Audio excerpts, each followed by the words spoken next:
Bugün biz Buneki avulumuzda zangsız avul akımın avusturuna baylanışta mınav pandemiya bir жағынан pandemiyaga baylanışta халықты көп жинай алмай топтап осып biz avul akımının zаңсыз орыннан кетуіне наразылық акциясын ұйымдастырып жатырмыз.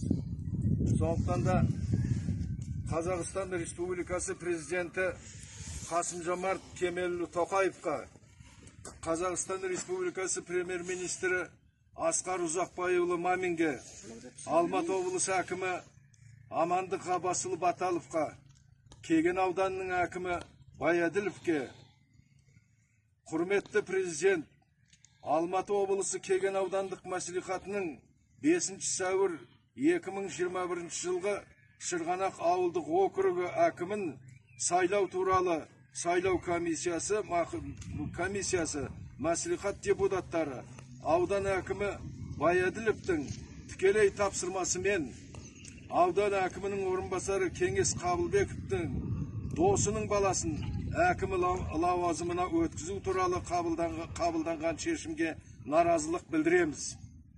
Себебі бұл шешім 3000-ға жуық халқы бар Шырғанақ округі халқының мүддесін қорғамай, аудан әкімінің тапсырмасымен жеке адамның мүддесін қорғап отыр.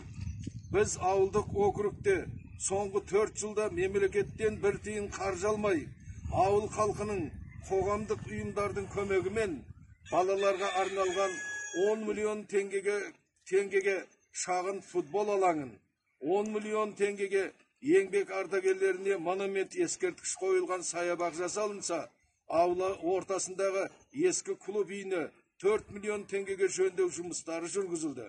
Шырғанақ ауылына 12 миллион теңгеге балаларға арналған спорт кешені жасалынып, пайдалануға берілді. Үйі өртенген көп балалы анаға жаңадан үй сатып алуына көмектестік. Бұл іс-шараларға мемлекет тарапынан қаржы жұмсалған жоқ. Бұл округті 4 жыл басқарған жігерлі басшы, талантты ұйымдастырушы ауыл әкімі Оразбай Бекбатырұлының жұмысының көрсеткіші болса керек.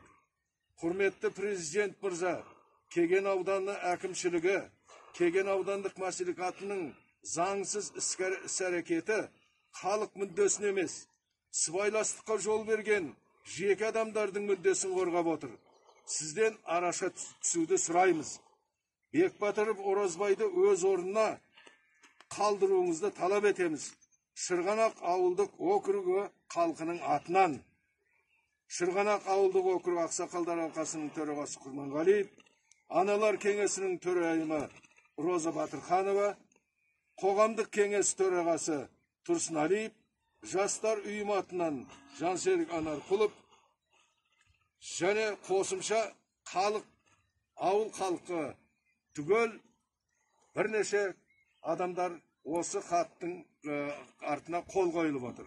Сіздерден осының оң шешімін қабылдап шешімін тауып береді деген сенімдеміз.